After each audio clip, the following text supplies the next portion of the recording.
हाँ जी विद्यार्थियों, स्वागत अभिनंदन आप सभी का online YouTube channel study bye Arun पर।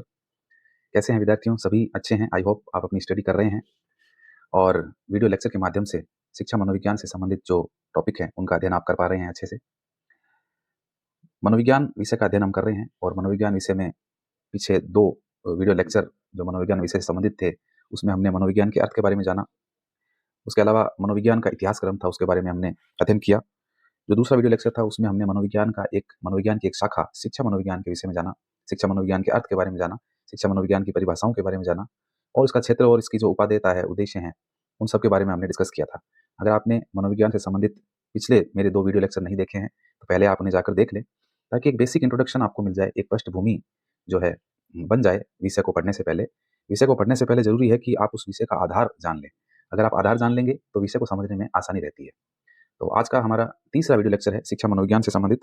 REET second grade, third grade, first grade से संबंधित जितनी भी शिक्षक भर्तियां हैं, उन सभी के लिए ये वीडियो सीरीज जो है उपयोगी रहेगी और आई होप आप किसी न किसी ग्रेड की तैयारी, शिक्षक भर्ती की तैयारी आप कर रहे होंगे।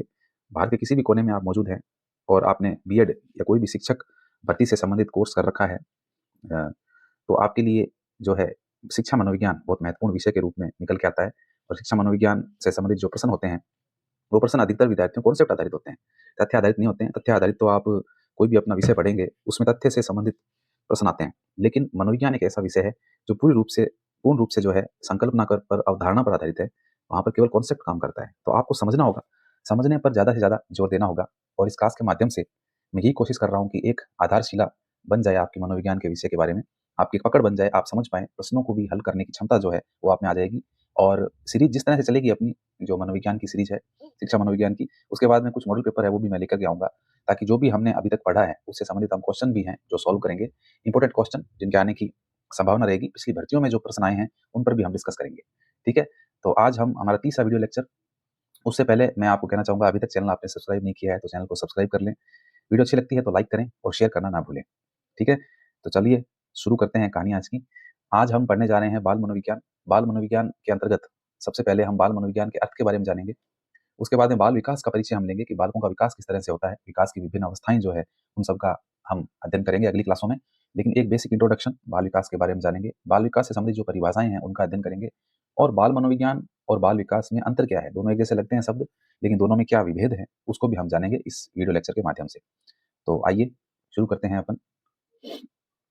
देखिए, सबसे पहले बाल मनोविज्ञान जब शब्द आपके सामने आया है तो आपके मस्तिष्क में ये प्रश्न उठना चाहिए कि बाल मनोविज्ञान एक्चुअल में है क्या? हम बाल मनोविज्ञान के अंतर्गत किन चीज़ों का अध्ययन करते हैं?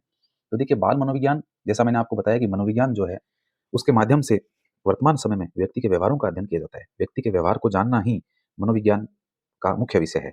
उसी तरह से बाल मनोविज्ञान भी क्या करता है कि एक बालक की रुचियाँ क्या है, उसकी आदतें क्या है, हुँ, उसे क्या अच्छा लगता है, उसे क्या बुरा लगता है, उसे कौन से पढ़ने में कौन-सा विषय उसे अच्छा लगता है, किस क्षेत्र में वो जो है अग्रसर हो रहा है और कौन-सी उसकी छुपी हुई प्रतिभा है, उसके मन में क्या चल रहा है, उसका स्वभाव कैसा है, उसका अपने साथियों के साथ कैसा व्यवहार है, उसका अपने परिवार के सदस्यों के साथ कैसा व्यवहार है, अध्यापकों के साथ किस तरह का व्यवहार है, विद्यालय में वो किस तरह से अपने क्रियाकलापों में रहता है, कौन-कौन से क्रियाकलाप वो करता है।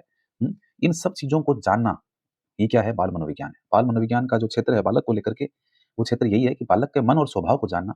मनोविज्ञान का मुख्य जो रूप है, मनोविज्ञान का जो मुख्य जो पर्पस है, जो उद्देश्य है, वो व्यक्ति के व्यवहार का अध्ययन करना है। उसी तरह से बाल मनोविज्ञान का भी जो उद्देश्य है वो क्या है, पर्पस क्या है?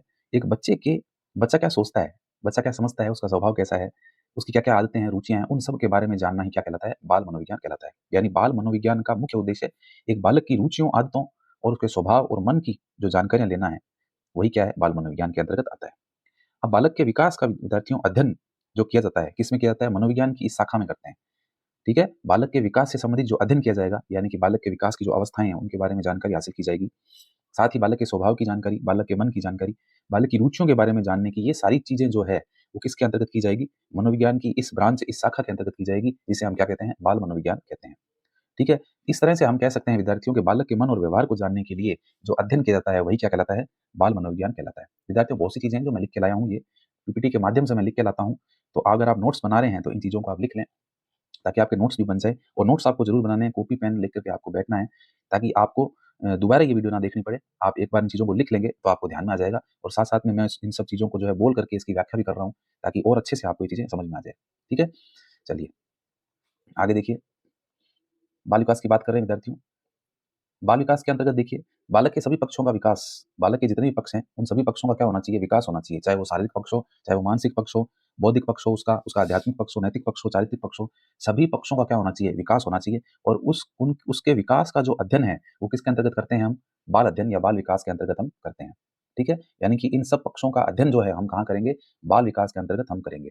अब बाल विकास के इतिहास की ओर थोड़ा-सा हम ध्यान देते हैं कि बालकों के विकास को लेकर के इतिहास में क्या कुछ घटनाएँ घटित हुई? किस तरह से बालकों को लेकर के जो हमारे उस समय के जो दार्शनिक है, चिंतक है, जो मनोवैज्ञानिक है, उन्होंने अपने मत किस तरह से प्रस्तुत किए और किस तरह से बाल विकास जो है एक विकास की एक श्रृंखला के रूप में आगे आया और अब वर्तमान में इसने अपने स्वरूप को धारण कर लिया है। तो थोड़े से प्राचीन काल में जाकर के हम बात करते हैं। देखिए, प्राचीन काल की बात करें विद्यार्थियों, तो प्राचीन समय में बालकों को लेकर कोई मत प्रस्तुत नहीं किया गया था। ये मुख्य बात है कि प्राचीन समय में जो है बच्चों को लेकर के कोई किसी प्रकार की बात नहीं कही गई थी। बच्चों को लेकर के उनके अधिकारों को लेकर के उनकी आवश्यकता क्या है, उन्हें किस चीज़ की ज़रूरत है, वो क्या चाहते हैं, हैं? इसको लेकर के कोई भी विचार किसी भी विद्वान ने प्रस्तुत नहीं किया था। लेकिन ईसा पूर्व 5वीं-4वीं सदी के अंदर प्लेटो हुए हैं। प्लेटो मैंने आपको बताया था यूनानी दार्शनिक है, यूनान के रहने वाले हैं। ईसा पूर्व 5वीं-4वीं सदी में जो है प्लेटो हुए थे और प्लेटो के गुरु जो थे वो सुकरात थे। और प्लेटो के शिष्य जो थे वो अरस्तु थे। अरस्तु जो कि प्राचीन मनोविज्ञान के जनक माने जाते हैं। तो अरस्तु जो है वो किसके शिष्य हैं? प्लेटो के शिष्य हैं। 3 दार्शनिक हैं, तीनों के नाम आपको पता होना चाहिए, सुकरात, प्लेटो, अरस्तु। इन तीनों के बारे में मैं पहले वीडियो लेक्चर में बता चुका हूँ आपको, ठीक है? वो वीडियो आपने नहीं देखा है तो जाकर के देख लें। इसीलिए मैं कह रहा हूँ कि जो भी वीडियो लेक्चर आएँगे, वो सारे पिछले वीडियो लेक्चर से कहीं न कहीं जुड़े हुए होंगे। तो पिछले वीडियो लेक्चर आप अगर देख लेंगे, तो अगले वीडियो लेक्चर को समझने में आपको क्या हो जाएगी? आसानी हो जाएगी। ठीक है? तो 3 दार्शनिक मैंने आपको बताए थे, यूनान के दार्शनिक, ग्रीस के दार्शनिक, जिसमें सुकरात है, प्लेटो है और अरस्तु है। सुकरात के शिष्य थे प्लेटो और प्लेटो के शिष्य थे अरस्तु। तो प्लेटो जो है वो ईसा पूर्व 5वीं-4वीं सदी में यूनान में हुए थे और उनकी पुस्तक का नाम था विद्यार्थियों द रिपब्लिक। रिपब्लिक इनकी पुस्तक का नाम था और इसी पुस्तक के अंदर प्लेटो ने जो है आत्मा के अध्ययन की बात कही थी। आत्मा को लेकर के जो परिभाषा प्रस्तुत की थी, वो अरस्तु ने की थी। अरस्तु ने जो है मनोविज्ञान को आत्मा का विज्ञान कहा था, लेकिन आत्मा को लेकर के जो एक विचार प्रस्तुत किया था, वो प्लेटो ने अपनी पुस्तक द रिपब्लिक में प्रस्तुत किया था। और साथ ही विद्यार्थियों, प्लेटो जो है इन्होंने बच्चों के सीखने का प्रभाव उन्होंने कहा कि आगे की अवस्थाओं पर हमें स्पष्ट रूप से दिखता है। ये बात भी प्लेटो ने बोली अपनी पुस्तक के अंदर। बच्चों को लेकर के पहला विचार प्रस्तुत करने वाले विद्वान दार्शनिक जो है, वो प्लेटो हैं, जिन्होंने कहा कि बालक के सीखने का, बच्चा जो भी सीखता है, अपनी जो बाल्यावस्था या जो भी उसकी अवस्था चल रही है, शैशवावस्था, उसमें बच्चा जो भी सीखता है, वो उसके आगे की अवस्थाओं पर उसका प्रभाव स्पष्ट रूप से दिखाई देता है। यानी आज बच्चे को अगर आप बाल्यावस्था के अंदर नैतिक विकास की कहानियाँ सुनाते हैं, नैतिक शिक्षा से संबंधित अच्छी कहानियाँ अगर उसे सुनाते हैं, तो किशोर अवस्था में जाकर के कहीं न कहीं वो सभी नैतिक कहानियाँ उसके व्यवहार को जो है बदलने में प्रभावी साबित होती है। उसके व्यवहार में कहीं न कहीं नैतिकता आने लगती है। चारित्रिक जो दोष होते हैं, वो खत्म हो जाते हैं और चरित्र जो है अच्छा चरित्र और अच्छा इंसान बन कर के वो बालक उभरता है। ठीक है? तो रिपब्लिक पुस्तक के अंदर प्लेटो ने ये बात स्पष्ट रूप से कही और सबसे पहले बच्चों को लेकर के जो मत प्रस्तुत किया था, वो यूनान के दार्शनिक थे जिनका नाम था प्लेटो। और इन्होंने कहा कि बच्चा अपनी इस अवस्था के अंदर, अपनी जिस अवस्था बाल्यावस्था में जो कुछ सीखता है, वो आगे की अवस्था के ऊपर उसका प्रभाव स्पष्ट रूप से हमें दिखाई देता है। हमें पता चलता है कि हाँ, बच्चे ने जो कुछ पिछली अवस्था में सीखा था और वो उसको काम में लेता है अपनी अगली अवस्था के अंदर। ठीक है? आगे देखिए, अब बालकों को लेकर के जो मत प्रस्तुत कर रहे हैं, उसमें सबसे पहली बात अपन ने प्लेटो की कर ली है। प्लेटो प्राचीन दार्शनिक थे। अब हम 17वीं शताब्दी की अगर बात करें, 17वीं शताब्दी यानी कि जिस समय जो है मनोविज्ञान जो है, उसको अलग-अलग मत प्रस्तुत किए जाने लगे थे मनोविज्ञान के बारे में। तो इसी समय जर्मनी के एक विद्वान हुए हैं, जिनका नाम है जॉन अमोस कमेनियस। ये नाम आप ध्यान रखना विद्यार्थियों, इम्पोर्टेंट है। जर्मनी के एक विद्वान हैं, जिनका नाम है जॉन अमोस कमेनियस। कमेनियस याद कर लेना आप। कमेनियस हुए हैं, जर्मनी के विद्वान हैं और इन्होंने सबसे पहले इटली के अंदर एक स्कूल खोला था, जिस स्कूल का नाम था स्कूल ऑफ इन्फेंसी। ठीक है? कब खोला? 1628 के अंदर, यानी 17वीं सदी की बात कर रहे हैं अपन। ठीक है? तो 17वीं सदी के अंदर जर्मनी के विद्वान हैं कमेनियस। इन्होंने इटली के अंदर एक स्कूल खोला था और उस स्कूल का नाम था स्कूल ऑफ इन्फेंसी। तो बच्चों को लेकर के ये स्कूल खोला गया था, बच्चों को शिक्षा देने के उद्देश्य से ये स्कूल खोला गया था। और जैसा कि नाम से ही स्पष्ट हो रहा है, देखो इन्फेंसी, इन्फेंसी जो शब्द है, वो इन्फेंट से बना है और इन्फेंट का मतलब है बच्चा, शिशु, छोटा बच्चा या शिशु कह सकते हो आप। तो इन्फेंट से ही इन्फेंसी बना है। इसका मतलब स्कूल ऑफ इन्फेंसी किसका स्कूल है? बच्चों का स्कूल है। इस तरह से याद रख लेना। तो बच्चों के स्कूल को सबसे पहले, बच्चों के लिए जो स्कूल खोलने वाले विद्वान है, वो कौन है? कमेनियस है, जिन्होंने इटली में ये स्कूल खोला था और जर्मनी के ये विद्वान हैं। और कमेनियस ने देखो क्या किया? कमेनियस ने विद्यार्थियों, बच्चों के क्षेत्र में, बालकों के क्षेत्र में 29 वर्षों तक इन्होंने जो है अपना प्रयास किया, अपना अध्ययन किया और फिर पुस्तकों की रचना की इन्होंने। कैसी पुस्तकें? चित्रित पुस्तकें। वर्तमान में हम जो देखते हैं, प्राइमरी स्कूल के जो बच्चे हैं, छोटे बच्चे, वो जो उनकी किताबें जो होती है, उसमें चित्र बने हुए होते हैं बहुत सारे। आपने देखी होगी वर्णमाला की, हिंदी वर्णमाला की जो किताबें हैं, एस.एन.आर. आस्याम, तो उसमें सारे चित्र बने हुए मिलते हैं, रंग-बिरंगे चित्र। ठीक है ना? तो वर्तमान में जो चित्रित किताबें आ रही है विद्यार्थियों, बच्चों के पढ़ने के लिए, क्योंकि बच्चे चित्रों के माध्यम से जल्दी सीख पाते हैं। अगर मैं मौखिक रूप से आपके सामने कुछ बोलूँ तो आप इतना नहीं समझ पाएँगे, लेकिन चित्र के माध्यम से या लिखित टेक्स्ट आपको दिखाई दे रहे हैं, मैं स्लाइड पीपीटी बना के ला रहा हूँ, तो आपको ज़्यादा सहूलियत हो रही है, ज़्यादा सीख पा रहे हैं। और साथ में टीचर भी अगर सामने दिखाई देता है, तो उसका भी बहुत प्रभाव पड़ता है। हुँ? तो ये प्रभाव रहता है चित्रों का। हुँ? तो कम्युनिस्ट जो है उन्होंने अपने जीवन के विद्यार्थियों देखो बहुत महत्वपूर्ण 29 वर्ष कम नहीं होते हैं 29 साल, बहुत बड़ा समय है और इतने लंबे समय के अंदर इन्होंने जो है पुस्तकों की रचना की। हुँ? और इन पुस्तकों की रचना करके और जो है इन्होंने चित्रों के माध्यम से बच्चों को शिक्षा देने की बात कही थी।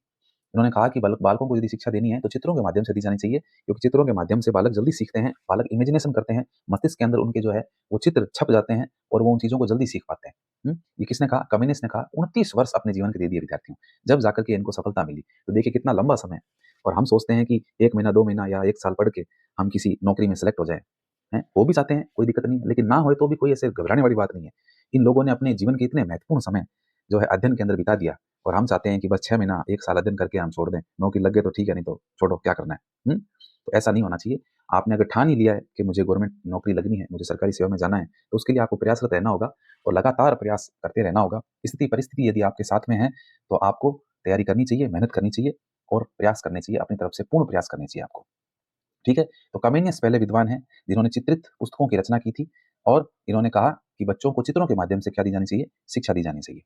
ठीक है? और 2 फैक्ट इनके बारे में ध्यान रखने हैं आपको। एक तो इन्होंने स्कूल खोला, स्कूल ऑफ इन्फेंसी, इटली के अंदर खोला इन्होंने और दूसरा 29 वर्षों के प्रयास से इन्होंने चित्रित पुस्तकों की रचना की थी।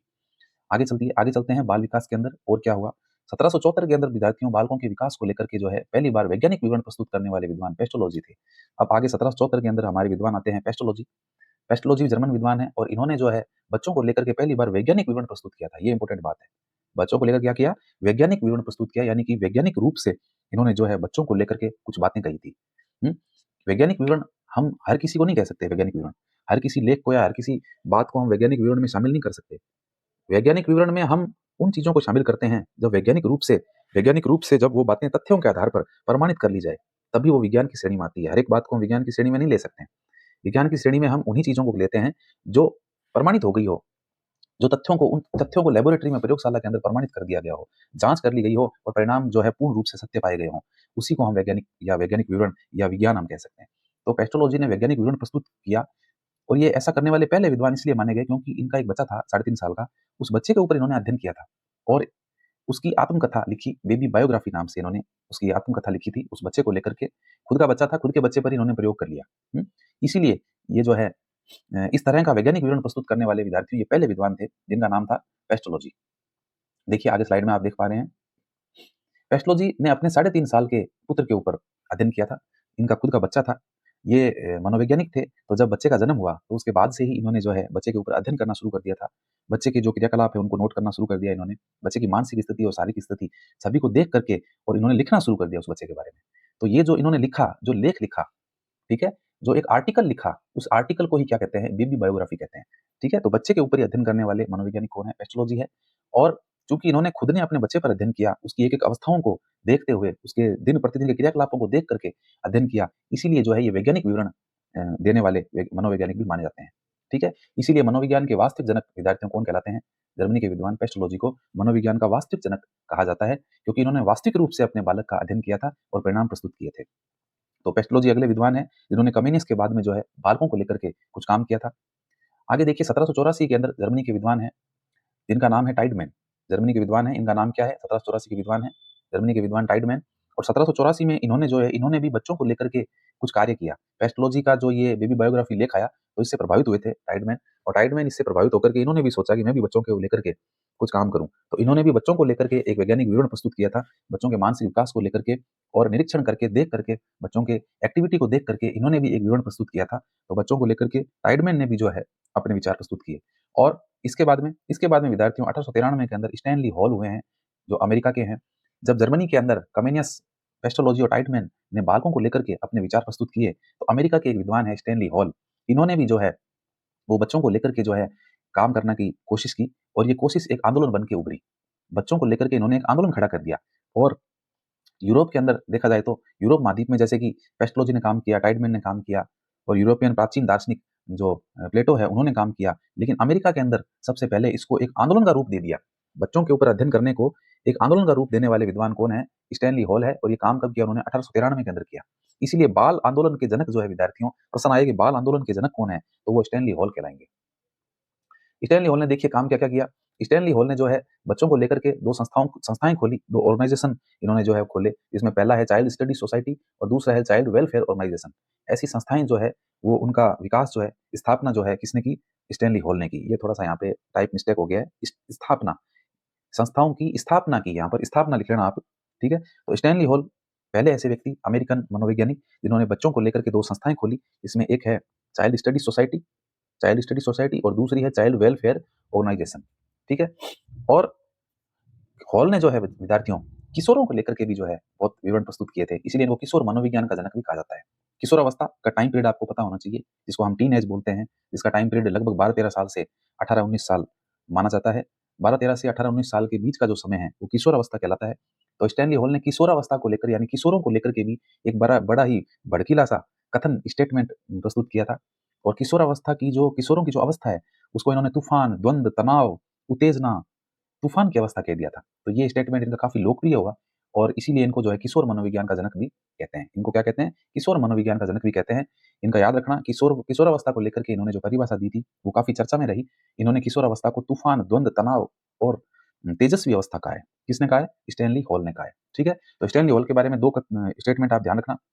एक तो स्टैनली हॉल जो है वो बाल आंदोलन के जनक कहलाते हैं, दूसरा स्टैनली हॉल किशोर मनोविज्ञान के जनक भी कहलाते हैं। अब भारत की अगर बात करेंगे, भारत के अंदर जो है वो बालकों का विकास के लिए क्या काम हुआ, तो कलकत्ता विश्वविद्यालय के प्रोफेसर थे डॉक्टर गीजू भाई बधेका। इन्होंने जो है प्रयास किया 1930 के अंदर और बच्चों को लेकर के जो है सबसे पहला भारत के अंदर विवरण जो है प्रस्तुत करने वाले विद्वान है, जिनका नाम है गीजू भाई बधेका, ठीक है। आगे देखिए, अब कुछ परिभाषाएं हैं आपके सामने। ये बालकों के विकास के लिए बाल मनोविज्ञान को लेकर के किस तरह से क्रमिक रूप से, ऐतिहासिक रूप से जो विवरण प्रस्तुत हुए, उनकी बातें अपन ने की कि किस तरह से बाल विकास जो है आगे अपनी प्रगति की ओर बढ़ा। उसी तरह से अब बाल विकास की कुछ परिभाषाओं की बात कर लेते हैं। बाल विकास की परिभाषाएं विद्यार्थियों इतनी कोई आती नहीं है, रीट एग्जाम थर्ड ग्रेड में कभी ऐसे बाल विकास की परिभाषाएं इतनी नहीं आती। हाँ, विकास की परिभाषाएं आती है पर बाल विकास को लेकर कोई परिभाषा नहीं आती। विकास की अपन आगे बात करेंगे, विकास की परिभाषा आगे पढ़ेंगे अपन। तो बाल विकास की परिभाषाओं में पहली है परिभाषा श्रीमती विक्टोरिया हरलोक की परिभाषा है। ये आप याद रखना, परिभाषा इंपॉर्टेंट है ये, कि विकास अभिवृद्धि तक ही नहीं बल्कि प्रौढ़ावस्था के लक्ष्यों की ओर प्रगतिशील क्रम में निहित रहता है। ये क्या कह रही है, हरलोक क्या कह रही है, श्रीमती हरलोक कहती है कि विकास जो है वो अभिवृद्धि तक ही सीमित नहीं है। अभिवृद्धि का मतलब है कि बालक के शारीरिक रूप से उसकी वृद्धि होना, उसके अंगों का जो है विस्तार होना, उसकी शारीरिक रूप से उसके अंगों में बढ़ोतरी होना, जो अभिवृद्धि कहलाता है। हाथों का, पैरों का बढ़ना, लंबाई का बढ़ना, वजन का बढ़ना, ये सब किसमें आता है, ये सब अभिवृद्धि में आता है। ये कह रही है कि विकास सिर्फ और सिर्फ अभिवृद्धि तक ही नहीं है, केवल और केवल अंगों के विकास तक ही जो है विकास सीमित नहीं है, बल्कि विकास तो प्रौढ़ावस्था तक के लक्ष्यों तक निहित है। यानी कि श्रीमती विक्टोरिया हरलोक जो है, इन्होंने विकास को लेकर के अपनी परिभाषा में कहा है कि विकास जो है वो प्रौढ़ावस्था तक के लक्ष्यों को लेकर के आगे तक चलता है। यानी कि बहुत आगे तक की बात इन्होंने की है विकास के बारे में। बर्ग क्या कहते हैं, देखिए, बर्ग कहते हैं कि बाल विकास में जन्म पूर्व अवस्था का मतलब है गर्भ अवस्था, जब माता गर्भ धारण करती है तब की अवस्था ये बता रहे हैं, गर्भधान की अवस्था, यानी जन्म पूर्व अवस्था, गर्भधान की अवस्था से परिपक्व अवस्था, जब वो परिपक्व होता है पूर्ण रूप से 18-19 साल में, जब वो पूरा मैच्योर हो जाता है, तब तक का जो अध्ययन है वो क्या कहलाता है, बाल विकास कहलाता है। आगे देखिए, क्रो एंड क्रो क्या कहते हैं, क्रो एंड क्रो कहते हैं कि बाल विकास गर्भावस्था से प्रारंभ होकर गर्भावस्था से ही शुरू होता है और किशोरावस्था तक चलता है, यानी 18-19 साल तक। क्रो एंड क्रो जो है वो कह रहे हैं गर्भावस्था से शुरू होकर के किशोरावस्था तक चलने वाली जो प्रक्रिया है वही बाल विकास कहलाती है। फ्रोबेल क्या कहते हैं, फ्रोबेल कहते हैं बालक स्वयं ही विकास को उन्मुख होने वाला पौधा है। ये कह रहे हैं विकास किसी के करने की आवश्यकता नहीं है, बच्चे का तो विकास अपने आप ही होता है। जिस तरह एक पौधा स्वयं ही जो है सूर्य के प्रकाश से बढ़ता है, जल ग्रहण करता है जमीन से और सूर्य के प्रकाश से बढ़ता है, अपनी ग्रोथ करता है, वृद्धि करता है, अपना विकास करता है, उसी तरह से बच्चा भी क्या है, एक पौधे के समान है। फ्रोबेल विद्यार्थियों जिन्होंने किंडरगार्टन पद्धति दी थी, आगे पढ़ेंगे अपन फ्रोबेल के बारे में। किंडरगार्टन नहीं है, किंडरगार्टन है, ध्यान रखना है। किंडरगार्टन विधि के जो जनक है वो फ्रोबेल है और इस विधि के अंतर्गत ये कहते हैं कि शिक्षक जो है वो एक माली के समान है और एक बच्चा जो है वो पौधे के समान है। तो ये बात बोल रहे हैं, बच्चे को उन्होंने पौधा बोला है, अपनी विधि के अंदर इन्होंने बच्चे को पौधा बोला है। तो यहाँ भी देखो परिभाषा के अंदर भी इन्होंने ये कहा है कि बालक क्या है, बालक तो एक पौधा है, ऐसा पौधा है जो स्वयं ही क्या होता है, विकास की तरफ बढ़ता है, ठीक है।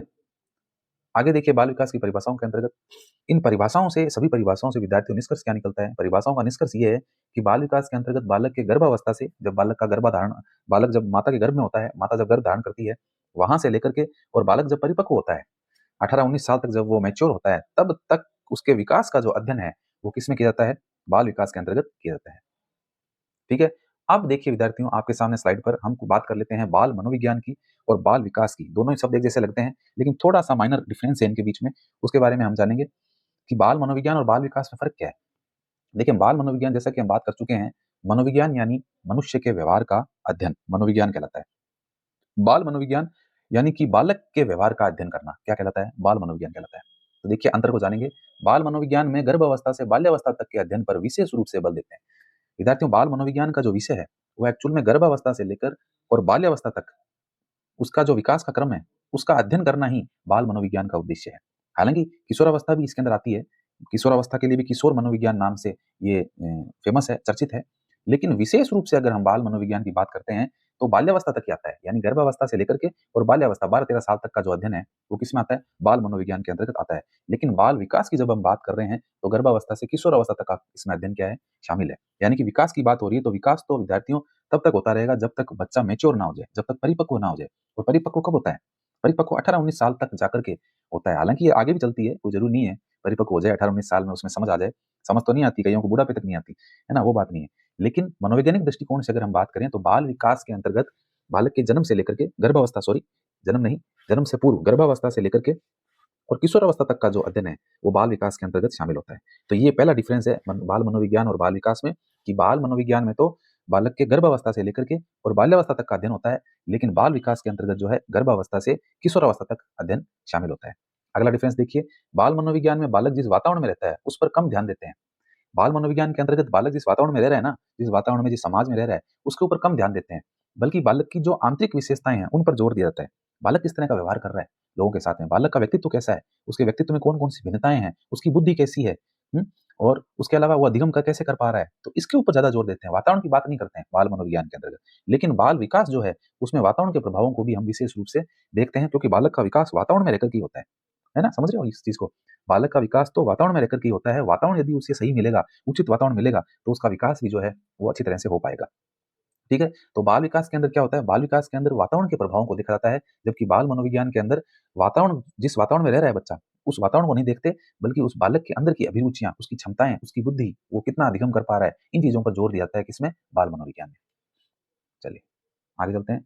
आगे देखिए अगला अंतर है आपके सामने, बाल मनोविज्ञान विकास, व्यवहार और विषय वस्तु पर बल देता है विद्यार्थियों, जबकि बाल विकास जो है वो प्रक्रिया पर बल देता है। समझेंगे इसको? बाल मनोविज्ञान क्या है विद्यार्थियों? बाल मनोविज्ञान विकास पर, यानी बालक का विकास किस तरह से हो रहा है, वो आगे किस तरह से बढ़ रहा है और उसका व्यवहार कैसा है, अभी भी मैंने आपको बताया बालक व्यवहार किस तरह से करता है। वो उसका व्यवहार किस तरह से प्रदर्शित करता है, उसकी रुचियाँ कौन-कौन सी, उसकी आदतें कौन-कौन सी है, इन सब का अध्ययन जो है, वो किसके अंतर्गत किया जाता है? बाल मनोविज्ञान के अंतर्गत किया जाता है। यानी कि विषय वस्तु पर जो है बल देता है, कौन बल देता है? बाल मनोविज्ञान बल देता है। जबकि बालक का जो विकास है, बाल विकास जो है, वो किस पर बल दे रहा है? वो प्रक्रिया पर बल दे रहा है। यानी कि बच्चा जब विकास कर रहा है, विकास की विभिन्न अवस्थाएँ हैं, उन अवस्थाओं के अंदर वो कौन-कौन सी क्रिया-प्रतिक्रियाएँ कर रहा है, इन सब का अध्ययन किसमें किया जाता है? बाल विकास के अंतर्गत किया जाता है। ठीक है विद्यार्थियों, तो ये आज की अपनी क्लास थी जिसमें अपन ने बाल विकास की पृष्ठभूमि के बारे में जाना, कुछ बाल विकास की महत्वपूर्ण परिभाषाएँ थी, उनके बारे में हमने जाना है और बाल मनोविज्ञान और बाल विकास के बारे में जो डिफरेंस है, जो अंतर है, उसके बारे में भी हमने जाना है। तो आज के लिए इतना ही, मिलते हैं एक और नई वीडियो के साथ, तब तक के लिए जय भारत, जय हिंद, वंदे मातरम, नमस्कार।